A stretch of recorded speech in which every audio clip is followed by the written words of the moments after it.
Hello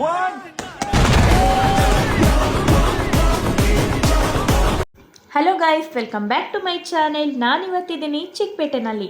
ಅತಿ ಪುರಾತನವಾದ ದೇವಸ್ಥಾನವೊಂದು ಬೆಂಗಳೂರಿನ ಚಿಕ್ಕಪೇಟೆಯಲ್ಲಿ ಇದೆ ಅನ್ನೋದೇ ಒಂದು ಆಶ್ಚರ್ಯ. ಈ ರಸ್ತೆಯ ಹೆಸರೇ ರಂಗನಾಥ ಸ್ವಾಮಿ ಟೆಂಪಲ್ ಸ್ಟ್ರೀಟ್ ಅಂತ. ಶ್ರೀ ರಂಗನಾಥ ಸ್ವಾಮಿ ದೇವಸ್ಥಾನದ ಒಳಗಡೆ ಹೋಗೋಣ ಬನ್ನಿ. ನಾನೀಗಿದ್ದೀನಿ ಬೆಂಗಳೂರಿನ ಮಧ್ಯಭಾಗದಲ್ಲಿರುವಂತಹ ಶ್ರೀ ರಂಗನಾಥ ಸ್ವಾಮಿ ದೇವಸ್ಥಾನ. ಈ ದೇವಸ್ಥಾನದಲ್ಲಿ ಏನು ಸ್ಪೆಷಲ್ ಇದೆ? ಏನೋ ಸ್ಪೆಷಲ್ ಇದೆ, ಅದಕ್ಕಂತಾನೆ ನಾನು ಈ ದೇವಸ್ಥಾನಕ್ಕೆ ಇವತ್ತು ಬಂದಿರೋದು. ಅದೇನಂತ ನೋಡೋಣ ಬನ್ನಿ.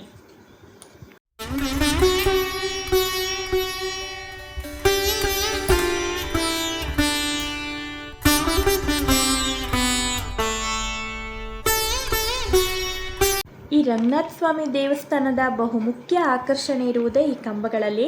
ಈಗ ಏನು ಪಿಲ್ಲರ್ಗಳನ್ನು ನೀವು ನೋಡ್ತಾ ಇದ್ದೀರಿ, ಇದೇ ಈ ದೇವಸ್ಥಾನದ ಮೇನ್ ಅಟ್ರಾಕ್ಷನ್ ಪಾಯಿಂಟ್ ಆಗಿದೆ. ಸುಮಾರು 8 ಕಂಬಗಳಿದ್ದಾವೆ ಈ ದೇವಸ್ಥಾನದಲ್ಲಿ. ಈ ಕಂಬಗಳು ಏಕಶಿಲೆಯಲ್ಲ, ಅಂದರೆ ಒಂದೇ ಕಲ್ಲಿನಿಂದ ಮಾಡಿದಂತಹ ಕಂಬಗಳಲ್ಲ. ಸುಮಾರು 4ರಿಂದ 5 ಪೀಸುಗಳನ್ನು ಜೋಡಿಸಿ ಕಂಬನ ಮಾಡಿದ್ದಾರೆ. ಅದರಲ್ಲಿ ಏನಿದೆ ಸ್ಪೆಷಲ್ ಅಂತೀರಾ? ಸ್ಪೆಷಲ್ ಇದೆ ನೋಡಿ, ತೋರಿಸ್ತೀನಿ. ಈ ಕಂಬಗಳಲ್ಲಿ ಏನು ನಿಮಗೆ ಈ ರಿಂಗ್ ಥರ ಕಾಣಿಸ್ತಿದೆಯಲ್ಲ, ಪ್ರತಿ ಕಂಬದಲ್ಲೂ ಒಂದೊಂದು ರಿಂಗ್ ಇದೆ ನೋಡಿ. ಆ ರಿಂಗು ರೊಟೇಟ್ ಆಗುತ್ತೆ. ಎಸ್, ಹೌದು, ಆ ರಿಂಗ್ಗಳು ಕೂಡ ರೊಟೇಟ್ ಆಗುತ್ತೆ. ಚಕ್ರದ ಆಕೃತಿಯಲ್ಲಿರುವ ಆ ಕಲ್ಲು ತಿರುಗತ್ತೆ. ಆದರೆ ಆ ಕಲ್ಲು ರಿಂಗ್ಗಳು ಅಂದರೆ ಚಕ್ರಗಳು ರೊಟೇಟ್ ಆಗೋ ಥರ, ಅಂದರೆ ತಿರುಗೋ ಥರ ಯಾಕೆ ಮಾಡಿದ್ದಾರೆ? ದೇವಸ್ಥಾನದಲ್ಲಿ ಇರುವಂತಹ ಪ್ರತಿ ಕಂಬಗಳಲ್ಲೂ ಆ ತಿರುಗುವಂತಹ ಕಲ್ಲುಗಳನ್ನು ಯಾಕೆ ಹಾಕಿದ್ದಾರೆ? ಆ ಥರ ಮಾಡುವಂತಹ ಅವಶ್ಯಕತೆ ಆದರೂ ಏನಿತ್ತು? ಸುಮ್ಮನೆ ಶಿಲ್ಪಿ ತನ್ನ ಕೈ ಚಳಕವನ್ನು ತೋರಿಸೋದಕ್ಕೆ ಏನಾದರೂ ಮಾಡಿದ್ರಾ, ಅಥವಾ ಬೇರೆ ಏನಾದರೂ ಕಾರಣ ಇದೆಯಾ? ಈ ಕಂಬದಲ್ಲಿ ಇರುವಂತಹ ಆ ಕೆಳಗಡೆ ಇರುವ ಮೂರ್ತಿ ಕೈನ ಮೇಲೆ ಪಾಯಿಂಟ್ ಮಾಡಿ ನಮ್ಮನ್ನು ಮೇಲೆ ನೋಡೋದಕ್ಕೆ ಹೇಳ್ತಿದೆ ನೋಡಿ. ಅಂದರೆ ಆ ತಿರುಗುವ ರಿಂಗ್ನ ಕಡೆಗೆ ನೋಡೋದಕ್ಕೆ ಹೇಳ್ತಿದೆ. ಈ ನನ್ನನ್ನು ಕಾಡ್ತಾ ಇರೋ ಪ್ರಶ್ನೆ ಅಂತ ಅಂದರೆ, ಆಗ ದೇವಸ್ಥಾನ ಕಟ್ಟಿಸಿದವರು ಅಥವಾ ಕಟ್ಟಿದವರು ಈ ತಿರುಗುವ ರಿಂಗ್ಗಳನ್ನು ಏನಕ್ಕೆ ಮಾಡಿದ್ರು? ಸುಮ್ಮನೆ ಆಟ ಆಡೋದಕ್ಕೆ? ಈ ಕೆತ್ತನೆ ನೋಡಿ, ಒಬ್ಬ ವ್ಯಕ್ತಿ ತನ್ನ 2 ಕಿವಿಗಳನ್ನು ಮುಚ್ಕೊಂಡಿದ್ದಾರೆ. ಏನಕ್ಕೆ? ಈ ಕಂಬಗಳಲ್ಲಿ ಈ ರಿಂಗ್ಗಳನ್ನು ತಿರುಗಿಸಿದ್ರೆ ಏನಾಗತ್ತೆ? 2 ಕಿವಿಗಳನ್ನು ಮುಚ್ಕೊಳ್ಳುವಂತಹ ಸೌಂಡ್ ಏನಾದರೂ ಬರುತ್ತಾ ಇಲ್ಲಿ? ಈ ಕಂಬದಲ್ಲಿ ಉಗ್ರ ನರಸಿಂಹ ಸ್ವಾಮಿಯ ಕೆತ್ತನೆ ಕೂಡ ಮಾಡಿದ್ದಾರೆ. ಈ ತಿರುಗುವ ರಿಂಗ್ನ ರಹಸ್ಯ ಏನು? ಯಾಕಾಗಿ ಮಾಡಿದ್ದಾರೆ? ಇಲ್ಲಿ ನೋಡಿ, ಡೀಪಾಗಿ ಅಬ್ಸರ್ವ್ ಮಾಡಿ. ಈ ತಿರುಗುವ ರಿಂಗ್ಗಳನ್ನು ಸಿಮೆಂಟ್ ಹಾಕಿ ಬ್ಲಾಕ್ ಮಾಡಿದ್ದಾರೆ ಇಲ್ಲಿ. ಅಂದರೆ ತಿರುಗದೇ ಇರೋ ಥರ ಮಾಡಿದ್ದಾರೆ. ಯಾಕೆ ಈ ಥರ ಸಿಮೆಂಟ್ ಹಾಕಿ ಆ ಕಲ್ಲನ್ನು ತಿರುಗದೇ ಇರೋ ಥರ ಮಾಡಿದ್ದಾರೆ ಅಂತ ಗೊತ್ತಿಲ್ಲ. ನೋಡೋಣ, ಯಾರನ್ನಾದರೂ ಕೇಳೋಣ.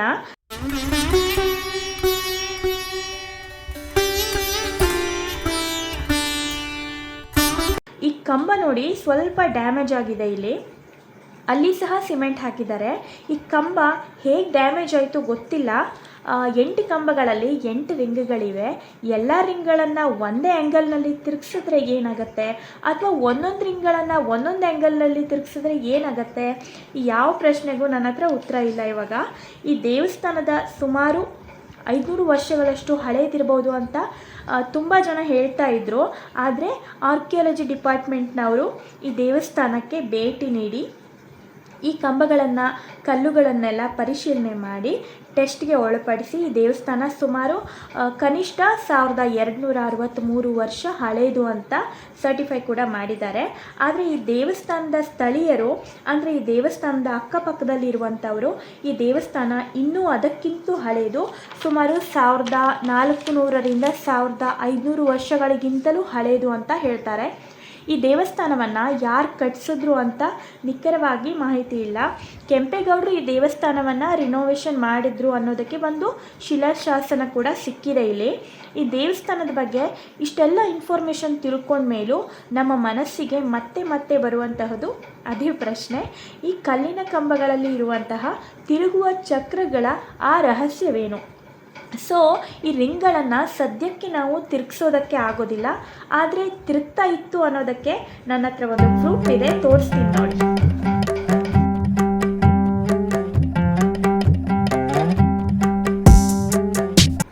ನಮ್ಮ ನಮ್ಮ ಪುರಾತನ ದೇವಸ್ಥಾನಗಳ ಬಗ್ಗೆ, ಆ ದೇವಸ್ಥಾನಗಳ ಡಿಸೈನ್ ಬಗ್ಗೆ, ಆ ದೇವಸ್ಥಾನಗಳನ್ನು ಕಟ್ಟಿದಂತಹ ರೀತಿಯ ಬಗ್ಗೆ, ಹೇಗೆ ಕಟ್ಟಿದ್ರು, ಏನು ಟೆಕ್ನಾಲಜಿ ಯೂಸ್ ಮಾಡಿ ಕಟ್ಟಿದ್ರು, ಯಾಕೆ ಆ ದೇವಸ್ಥಾನವನ್ನು ಈ ರೀತಿ ಡಿಸೈನ್ ಮಾಡಿದ್ರು, ದೇವಸ್ಥಾನಗಳ ಈ ಡಿಸೈನ್ನ ಹಿಂದಿನ ರಹಸ್ಯವಾದರೂ ಏನು ಅಂತ ನಮಗೆ ಗೊತ್ತಿಲ್ಲ. ನಮ್ಮ ಪುರಾತನ ದೇವಸ್ಥಾನಗಳ ಬಗ್ಗೆ ಇನ್ನೂ ಸಾಕಷ್ಟು ರಿಸರ್ಚ್ ಆಗಬೇಕಾಗಿದೆ. ಈ ದೇವಸ್ಥಾನದಲ್ಲಿ ಮತ್ತೊಂದು ಆಶ್ಚರ್ಯಕರ ವಿಷಯ ಕೂಡ ಇದೆ. ಅದು ಈ ದೇವಸ್ಥಾನದ ಹಿಂದೆ ಇದೆ. ಏನದು ಅಂತ ಮುಂದೆ ನೋಡೋಣ, ತೋರಿಸ್ತೀನಿ ಬನ್ನಿ. ಈಗ ಮುಂದಕ್ಕೆ ಹೋಗೋಣ.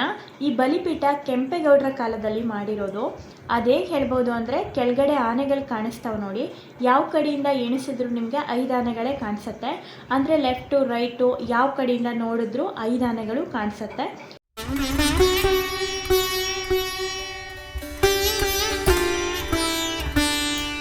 ಇಲ್ಲಿ ನೋಡಿ, ಸಾಕಷ್ಟು ಇಲ್ಲಿ ನಾಗರಕಲ್ಲುಗಳಿವೆ. ಆಮೇಲೆ ನೀವು ಒಂದು ಗಮನಿಸಿ, ಯಾವುದೇ ದೇವಸ್ಥಾನಕ್ಕೆ ಹೋಗಿ ವಿಷ್ಣುವಿನ ಟೆಂಪಲ್ ಆಗಲಿ ಅಥವಾ ಶಿವನ ಟೆಂಪಲ್ ಆಗಲಿ ನಾಗರಕಲ್ಲು ಇದ್ದೇ ಇರುತ್ತೆ. ನಿಮಗೆ DNA ಶೇಪ್ ಬಗ್ಗೆ ಗೊತ್ತಿದೆ ಅಲ್ವಾ?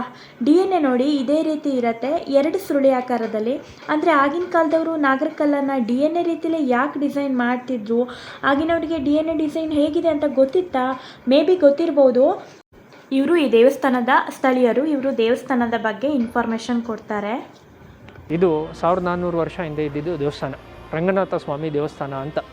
ಈ ರಂಗನಾಥ ಸ್ವಾಮಿ ದೇವಸ್ಥಾನಕ್ಕೆ ಆಪೋಸಿಟಲ್ಲಿ ಇದ್ದಿದ್ದು ತುಪ್ಪಜಾಂಜನೇಯ ಸ್ವಾಮಿ ದೇವಸ್ಥಾನ ಅಂತ. ಅದ್ರ ಹಿಂದೆ ಭಾಗ ಗರುಡ ಅನ್ನೋದಿದೆ. ಸೊ ಆ ಕಾಲದಲ್ಲಿ ಈ ರಂಗನಾಥ ಸ್ವಾಮಿ ರೋಡ್ ಅನ್ನೋದಿದೆ ಅಲ್ಲ, ಅದು ಇರಲಿಲ್ಲ. ಅದು ಯಾವಾಗ ಬ್ರಿಟಿಷ್ ಕಾಲ ಇದು ಬಂತೋ, ಯಾವಾಗ ಇಂಡಿಪೆಂಡೆನ್ಸ್ ಇದೆಲ್ಲ ಆಯಿತೋ, ಆವಾಗ ರೋಡ್ ಸ್ಟಾರ್ಟ್ ಮಾಡ್ಕೊಂಡಿದ್ದು. ಅದಕ್ಕೆ ಮುಂಚೆ ಇದು ಪೂರ್ತಿ ಒಂದು ದೇವಸ್ಥಾನ ಇದ್ದಿದ್ದು. ಪಕ್ಕದಲ್ಲಿ ಒಂದು ಕಲ್ಯಾಣಿ ಇತ್ತು 120 ಇಯರ್ಸ್ ಬ್ಯಾಕ್ ಆ ಸೈಡ್ಗೆ. ಇವಾಗ ಬಳ್ಳಾಪುರಪೇಟೆ ಮಾರ್ಕೆಟ್ ಅನ್ನೋದು ಹೇಳ್ತಾರೆ. ಇವಾಗ ಏನಾಗಿದೆ ಅಂದರೆ ರೋಡ್ ಆದಮೇಲೆ ಆ ಸೈಡ್ಗೆ ಆಂಜನೇಯ ಸ್ವಾಮಿ ದೇವಸ್ಥಾನ ಆಗೋಗಿದೆ. ಇವಾಗ ಸಪ್ರೇಟಾಗಿ ಆಂಜನೇಯ ಸ್ವಾಮಿ ದೇವಸ್ಥಾನನೇ ಅಲ್ಲಿ ಸ್ಥಾಪನೆ ಆಯಿತು. ಅಲ್ಲೇನು ವಿಶೇಷ ಅಂದರೆ ದೀಪ ದೇವ್ರಿಗೆ ತುಪ್ಪದಿಂದನೇ ಬೆಳೆಯುತ್ತೆ, ಒಂದು ದಿನವೂ ಆಫ್ ಆಗೋಲ್ಲ. 24/7 ಯಾವಾಗಲೂ ಆನ್ ಇರುತ್ತೆ. ಈ ರಂಗನಾಥ ಸ್ವಾಮಿ ದೇವಸ್ಥಾನ ಏನಕ್ಕೆ ಫೇಮಸ್ಸು ಅಂದರೆ, ಯಾರು ಮದುವೆಗೆ ಅನ್ನೋದು ಬರ್ತಾರೋ ಮಾತುಕತೆ ನಡೆಸೋದಕ್ಕೆ ಈ ರಂಗನಾಥ ಸ್ವಾಮಿ ದೇವಸ್ಥಾನದಲ್ಲಿ ಯಾರು ಕುತ್ಕೊಂಡು ಗಂಡು ಹೆಣ್ಣು ಕಡೆಯವರು ಮಾತುಕತೆ ನಡೆಸಿದ್ರೆ ಆ ಸಂಬಂಧ ಮುರಿಯಲ್ಲ ಅನ್ನೋದು ಒಂದು ಇದಿದೆ, ಒಂದು ವಿಶೇಷತೆ ಈ ದೇವಸ್ಥಾನದಲ್ಲಿ. ಈ ವಿಶೇಷತೆ ಏನು ಅಂದರೆ, ಈ ದೇವಸ್ಥಾನದಲ್ಲಿ ತಿರುಪತಿಯಲ್ಲಿ ನೀವು ವೈಕುಂಠ ದ್ವಾರ ನೋಡಿದ್ದೀರಾ, ಬೇರೆ ದೇವಸ್ಥಾನಗಳಲ್ಲಿ ಇವಾಗ ಸಪ್ರೇಟಾಗಿ ಕಟ್ತಾರೆ. ಈ ದೇವಸ್ಥಾನದಲ್ಲಿ ಪುರಾತನ ಕಾಲದಿಂದನೂ ವೈಕುಂಠ ದ್ವಾರ ಒಳಗಡೆ ಇದೆ. ವೈಕುಂಠ ಏಕಾದಶಿಗೆ ಬಂದ್ರೇ ಆವಾಗ ವೈಕುಂಠ ದ್ವಾರ ತೆರೆದುಬಿಟ್ಟು ದೇವ್ರ ಗರ್ಭಗುಡಿ ಒಳಗಡೆ ಹೋಗಿ ಹಿಂದ್ಗಡೆ ಭಾಗದಿಂದ ಬಂದು ಆಚೆ ಕಡೆ ಬರ್ತಿರಲ್ಲ. ಈ ಭಾಗ ಇದು ಒಳಗಡೆ ಇದೆ. ಸೊ ಭಾಗ ಅದು ಯಾವಾಗ ಅಂದರೆ ಗರ್ಭಗುಡಿ ಒಳಗಡೆ ಇವಾಗ ಬೆಳ್ಳಿ ಬಾಕ್ಲಿ ಮಾಡಿದ್ದೀವಿ, ಅದ್ರ ಒಳಗಡೆ ಎಂಟ್ರಾಗಿ ಲಕ್ಷ್ಮೀ ದ್ವಾರದಿಂದ ಒಳಗಡೆಗೆ ಹೋಗಿ ಆಮೇಲೆ ಆಚೆ ಕಡೆ ಆಳ್ವಾರ ಬಾಕ್ಲಿಂದ ಆಚೆ ಕಡೆಗೆ ಬರ್ತೀವಿ. ಅದು ತುಪ್ಪದ ಆಂಜನೇಯ ಸ್ವಾಮಿ ದೇವಸ್ಥಾನ.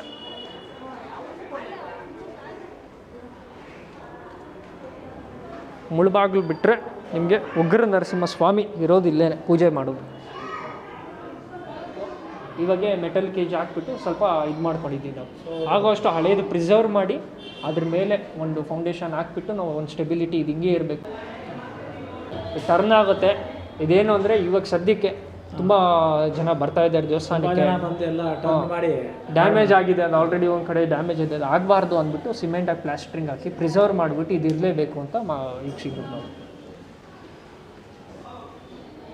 ಇಲ್ಲಿ ನೋಡಿ. ಸೊ ಈ ಥರ ಹಳೆ ಕಾಲದ್ದೆಲ್ಲ, ಅದು ಸಿಟಿ ಬ್ಯಾಂಗ್ಳೂರು ಸಿಟಿ ಸೆಂಟ್ರಲ್ಲಿ ಸಿಗೋದು ಭಾಳ ಕಷ್ಟ. ನಾವು ಹಂಪಿಗೋನ ಹೋಗ್ಬೋದು, ಬೇಲೂರು ಹಳೆಬೀಡ್ಗನ ಹೋಗ್ಬೋದು, ಅದು ಸಿಕ್ಬಿಡುತ್ತೆ. ಬಟ್ ಇಲ್ಲಿ ಸಿಗೋದು ಭಾಳ ಕಷ್ಟ ಅಂದ್ಬಿಟ್ಟು ಪ್ರಿಸರ್ವ್ ಮಾಡ್ಕೊಂಡು ಇಟ್ಕೊಂಡಿದ್ದು. ಇದು ಇಲ್ಲಿ ಸಿಕ್ಕಿರುವಂತಹ ಕೆಂಪೇಗೌಡರ ಒಂದು ಶಾಸನ.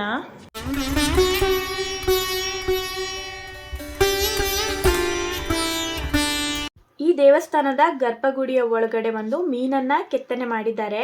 ಈ ಮೀನಿನ ಅರ್ಥವೇನು, ಆ ಮೀನನ್ನ ಇಲ್ಲಿ ಏನಕ್ಕೆ ಕೆತ್ತನೆ ಮಾಡಿದ್ದಾರೆ, ಈ ಮೀನು ನಮಗೆ ಏನು ಹೇಳುತ್ತೆ ಅಂತ ಗೊತ್ತಿಲ್ಲ.